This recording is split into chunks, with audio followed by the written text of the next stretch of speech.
ಎಲ್ರಿಗೂ welcome back to my channel Hema Manju vlog. ಈ vlog ಬಂದು ನನಗೆ ತುಂಬಾ ಇಷ್ಟ ಆಗಿರೋದು ಆ್ಯಂಡ್ ತುಂಬಾ ಇನ್ಫಾರ್ಮೇಟಿವ್ ಕೂಡ ಆಗಿರೋದು. ಯಾಕೆ ಅಂದರೆ ನನ್ನ ದೊಡ್ಡ ಮಗಳಿಗೆ ಅಕ್ಷರಾಭ್ಯಾಸ ಮಾಡಿಸೋದಕ್ಕೆ ನಾವು ಶೃಂಗೇರಿಗೆ ಹೋಗ್ತಾ ಇದ್ದೀವಿ. ಶೃಂಗೇರಿಲೇ ಅಕ್ಷರಾಭ್ಯಾಸ ಮಾಡಿಸ್ಬೇಕು ಅಂತ ತುಂಬಾ ಆಸೆ ಇತ್ತು.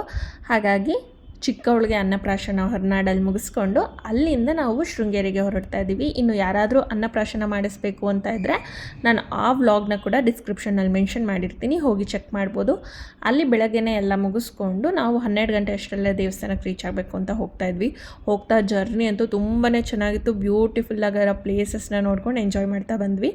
ಇನ್ನು ಕಂಪ್ಲೀಟ್ ವಿಡಿಯೋ ನೋಡಿದ್ರೆ ನೀವು ಕೂಡ ಅಕ್ಷರಾಭ್ಯಾಸ ಮಾಡಿಸ್ಬೇಕಾದ್ರೆ ಇಲ್ಲಿ ಬಂದಾಗ ಹೇಗೆ ಪ್ರೊಸೀಜರ್ಸ್ ಇರುತ್ತೆ ಅಂತೆಲ್ಲ ಕೂಡ ತೋರಿಸ್ತೀವಿ. ನಾವು ದೇವಸ್ಥಾನ ಹೊರನಾಡಿಂದ ಶೃಂಗೇರಿಗೆ 1.5 ಅವರಲ್ಲಿ ರೀಚ್ ಆದ್ವಿ. ಇನ್ನು ಇದೇ ಹೊರಗಡೆಯಿಂದ ದೇವಸ್ಥಾನ. ಇಲ್ಲೂ ಕೂಡ ಅಷ್ಟೇ, ಒಳಗಡೆ ನಮಗೆ ಅಷ್ಟೊಂದು ವಿಡಿಯೋ ಮಾಡ್ಕೊಳ್ಳೋದಕ್ಕೆ ಅಲೋ ಮಾಡೋದಿಲ್ಲ ಕ್ಯಾಮ್ರಾ ಎಲ್ಲ. ಹಾಗಾಗಿ ನನಗೆ ಎಲ್ಲೆಲ್ಲಿ ಅವಕಾಶ ಸಿಕ್ತೋ ಅಲ್ಲೆಲ್ಲ ನಾನು ಕ್ಲಿಪ್ಪಿಂಗ್ಸ್ನ ತೊಗೊಂಡು ಇಲ್ಲಿ ಆ್ಯಡ್ ಮಾಡಿ ಡೀಟೇಲ್ಸ್ ಎಲ್ಲ ಕೂಡ ಮೆನ್ಷನ್ ಮಾಡಿದ್ದೀನಿ. ಕಂಪ್ಲೀಟ್ ವ್ಲಾಗ್ನ ನೋಡಿದ್ರೆ ಅಕ್ಷರಾಭ್ಯಾಸ ಮಾಡಿಸೋ ಪ್ರಾಸೆಸ್ ಎಲ್ಲನೂ ನಾನು ಮೆನ್ಷನ್ ಮಾಡಿರ್ತೀನಿ, ಎಲ್ಲೂ ಕೂಡ ಸ್ಕಿಪ್ ಮಾಡಿದೆ, ಡೀಟೇಲಾಗಿ ನೋಡಿ. ಇನ್ನು ದೇವಸ್ಥಾನ ಒಳಗೆ ಬಂದರೆ ಈ ಥರ ನಿಮಗೆ ಅಕ್ಷರಾಭ್ಯಾಸ ಮಂಟಪ ಇರುತ್ತೆ. ಒಂದು ದೇವಸ್ಥಾನ ಎಂಟ್ರಿ ಆಗ್ತಾ ಇದ್ದಂಗೆ ನಿಮಗೆ ದೂರದಲ್ಲಿ ಈ ಥರ ಆನೆ ಕಾಣಿಸುತ್ತೆ, 2 ಅಲ್ಲಿ ಆನೆ ಇರುತ್ತೆ ನೋಡಿ, ಅದ್ರ ಹತ್ರ ಒಂದು ಮಂಟಪ ಇರುತ್ತೆ, ವಾಗ್ದೇವಿ ಅಕ್ಷರಾಭ್ಯಾಸ ಮಂಟಪ ಅಂತ ಅಂದ್ಬಿಟ್ಟು ಅಲ್ಲೇ ಅಕ್ಷರಾಭ್ಯಾಸ ಮಾಡಿಸೋದು. ಇನ್ನು ನಾವು ಹೊರಗಡೆ ಬಂದಮೇಲೆ ಅಕ್ಷರಾಭ್ಯಾಸಕ್ಕೆ ಕ್ಯೂ ಇತ್ತು. ಸರಿ, ದೇವಸ್ಥಾನದ ದರ್ಶನ ಎಲ್ಲ ಮುಗಿಸ್ಕೊಂಡು ಟಿಕೆಟ್ ಕೌಂಟರಲ್ಲಿ ನಾವು ಅಕ್ಷರಾಭ್ಯಾಸಕ್ಕೆ ಟಿಕೆಟ್ ತೊಗೊಂಡ್ವಿ.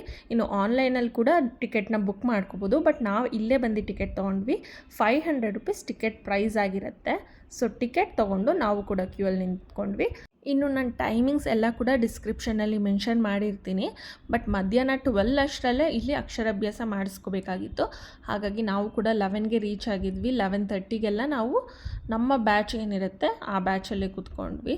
ಇನ್ನು ಮಗುನೂ ಬೇರೆ ಇಟ್ಕೊಂಡಿದ್ವಿ, ಪೂರ್ವಿತನ್ ಕೂಡ. ಅವಳು ಇಟ್ಕೊಂಡು ಎಷ್ಟೊತ್ತು ಕೂತ್ಕೊಳ್ಳೋಕ್ಕಾಗುತ್ತೋ ಗೊತ್ತಿಲ್ಲ ಅಂತ ಅನ್ನಿಸ್ತು.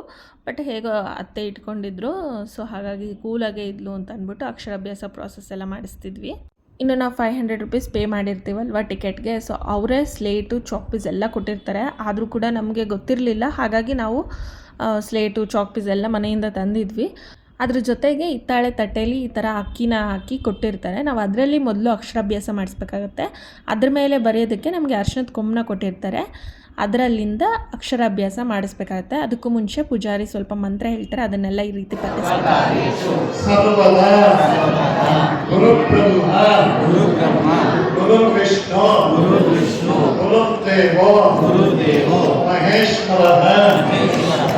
गुरु साक्षात परम ब्रह्म तस्मै श्री गुरवे नमः. ಈ ರೀತಿ ಕೆಲವೊಂದು ಶ್ಲೋಕಗಳು ಮಂತ್ರಗಳನ್ನೆಲ್ಲ ಹೇಳ್ತಾ ಇರ್ತಾರೆ. ಅವ್ರು ಹೇಳ್ದಾಗೆ ಹೇಳಿ ಎಲ್ಲ ಅಂತ ಹೇಳ್ತಾರೆ. ಅದನ್ನೆಲ್ಲ ಹೇಳಾದಮೇಲೆ ಆಮೇಲೆ ನಮಗೆ ಕೊಟ್ಟಿರೋ ಅಂಥ ಅರ್ಶಿಣದ ಕೊಂಬನ್ನ ಇಟ್ಕೊಂಡು ಮಗು ಕೈಯಲ್ಲಿ ಹೀಗೆ ಕೈ ಇಡಿಸಿ ನಾವು ಅಕ್ಕಿ ಮೇಲೆ ಅವ್ರು ಏನೇನು ಹೇಳ್ತಾರೆ ಅದನ್ನು ಬರೆಸ್ಬೇಕಾಗತ್ತೆ. ಅಲ್ಲೇ ಬೋರ್ಡ್ ಕೂಡ ಹಾಕಿರ್ತಾರೆ, ಅದನ್ನು ನೋಡಿಕೊಂಡು ಕೂಡ ನಾವು ಬರೆಸ್ಬೋದು. ಆ್ಯಂಡ್ ತಾಯಿ ತೊಡೆ ಮೇಲೆ ಕೂರಿಸ್ಕೊಂಡು ಮಕ್ಕಳನ್ನ ಅಕ್ಕಿ ತಟ್ಟೆಯಲ್ಲಿ ಈ ರೀತಿ ಬರೆಸ್ಬೇಕಾಗತ್ತೆ. ಅದು ಆದಮೇಲೆ ತಂದೆ ಕೈಯಲ್ಲಿ ಕೊಟ್ಟು ಅವರು ಸ್ಲೇಟು ಬಳಪ ಇಟ್ಟು ಅಕ್ಷರಾಭ್ಯಾಸ ಮಾಡಿಸ್ತಾರೆ. ಈ ರೀತಿ ಪ್ರಾಸೆಸ್ನ ಮಾಡ್ತಾರೆ. ಇನ್ನು ನನ್ನ ಮಗಳಿಗೆ ಆ ಪದಗಳೆಲ್ಲ ಅವ್ರು ಏನು ಹೇಳ್ತಾರೆ ಅದನ್ನೆಲ್ಲ ಬರ್ಸಾದ್ಮೇಲೆ ಆಮೇಲೆ ಆ ಈ ಬರ್ಸಿ ಅಂತ ಹೇಳಿದ್ರು. ಸೊ ಅವಳಿಗೂ ಕೂಡ ಆ ಈ ಹೇಳಮ್ಮ ಅಂತ ಹೇಳಿಬಿಟ್ಟು ಹಾಗೆ ಬರೆಸ್ತಾ ಇದ್ದೆ. ಅದಾದಮೇಲೆ ಸೇಮ್ ನಾವು ಅಕ್ಕಿ ತಟ್ಟೆಲಿ ಹೇಗೆ ಬರೆಸಿರ್ತೀವಿ ಅದೇ ಥರ ಸ್ಲೇಟು ಬೋರ್ಡಲ್ಲೂ ಅದನ್ನೇ ಬರೆಸ್ಬೇಕಾಗತ್ತೆ. ಲಾಸ್ಟಲ್ಲಿ ಆ ಈ ಬರೆಸ್ಬೇಕಾಗತ್ತೆ. ಇನ್ನು ಮಕ್ಕಳು ಚೆನ್ನಾಗಿ ಓದಲಿ, ಚೆನ್ನಾಗಿ ಬರೀಲಿ, ಒಳ್ಳೆ ವಿದ್ಯಾಬುದ್ಧಿ ಇರಲಿ ಅಂತ ಅಂದ್ಬಿಟ್ಟು ಈ ರೀತಿ ಅಕ್ಷರಾಭ್ಯಾಸ ಪ್ರಾಸೆಸ್ನ ಮಾಡೋದು. ಸೊ ಇದನ್ನು ಶಾರದಾದೇವಿ ದೇವಸ್ಥಾನದಲ್ಲಿ ಮಾಡಿದ್ರೆ ತುಂಬಾ ಒಳ್ಳೆಯದು. ಸಾಧ್ಯ ಆದರೆ ಅವಕಾಶ ಆದರೆ ಶೃಂಗೇರಿಗೆ ಬಂದು ಅಕ್ಷರಾಭ್ಯಾಸ ಮಾಡೋದು ಇನ್ನೂ ಕೂಡ ತುಂಬ ಒಳ್ಳೆಯದು ಅಂತಲೇ ಹೇಳ್ಬೋದು. ಸೊ ಕಂಪ್ಲೀಟ್ ಡೀಟೇಲ್ಸ್ನ ಮೆನ್ಷನ್ ಮಾಡಿದ್ದೀನಿ. ಆ್ಯಂಡ್ ಡಿಸ್ಕ್ರಿಪ್ಷನಲ್ಲಿ ಕೂಡ ನಿಮಗೆ ಏನೇನು ಬೇಕೋ ಡೀಟೇಲ್ಸ್ ಎಲ್ಲ ಕೂಡ ಮೆನ್ಷನ್ ಮಾಡ್ತೀನಿ. ನಾವು ಕೂಡ ಅಕ್ಷರಾಭ್ಯಾಸ ಮುಗಿಸ್ಕೊಂಡ್ವಿ. ಈ ಕಂಪ್ಲೀಟ್ ಪ್ರಾಸೆಸ್ ಕ್ಲಾಸಸ್ ಬಂದು ಇದು ಕೂಡ ಒಂದು ಹಾಫ್ ಆನ್ ಅವರ್ ಆಗುತ್ತೆ. ಒಂದು ಬ್ಯಾಚು ಒಂದು ಹಾಫ್ ಆನ್ ಅವರ್ ಕಂಡಕ್ಟ್ ಮಾಡ್ತಾರೆ. ಅಕ್ಷರಾಭ್ಯಾಸ ಮುಗಿಸ್ಕೊಂಡು ಮತ್ತೆ ದೇವರ ಆಶೀರ್ವಾದ, ಅರ್ಚಕರ ಆಶೀರ್ವಾದ ಎಲ್ಲ ತೊಗೊಂಡು ದೇವರ ದರ್ಶನ ಕೂಡ ಮಾಡಿಕೊಂಡು ಅಲ್ಲೇ ಮಧ್ಯಾಹ್ನ ಊಟ ಕೂಡ ಮಾಡ್ಕೊಂಡ್ವಿ.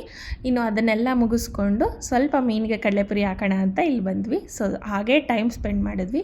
ಈ ವಿಡಿಯೋ ಖಂಡಿತ ನಿಮಗೆ ಹೆಲ್ಪ್ಫುಲ್ ಆಗಿದೆ ಅಂತ ಅಂದ್ಕೊಳ್ತೀನಿ. ಈ ವಿಡಿಯೋ ಇಷ್ಟ ಆದರೆ ನನ್ನ ಪೇಜ್ನ ಫಾಲೋ ಮಾಡಿ, ಈ ವಿಡಿಯೋಗೆ ಲೈಕ್ ಮಾಡಿ, ಹಾಗೆ ಕಮೆಂಟ್ ಮಾಡಿ. ಇನ್ನಷ್ಟು ವಿಡಿಯೋಗೋಸ್ಕರ ನನ್ನ ಪೇಜ್ನ ಸಬ್ಸ್ಕ್ರೈಬ್ ಮಾಡ್ಕೊಳ್ಳಿ. Thank you.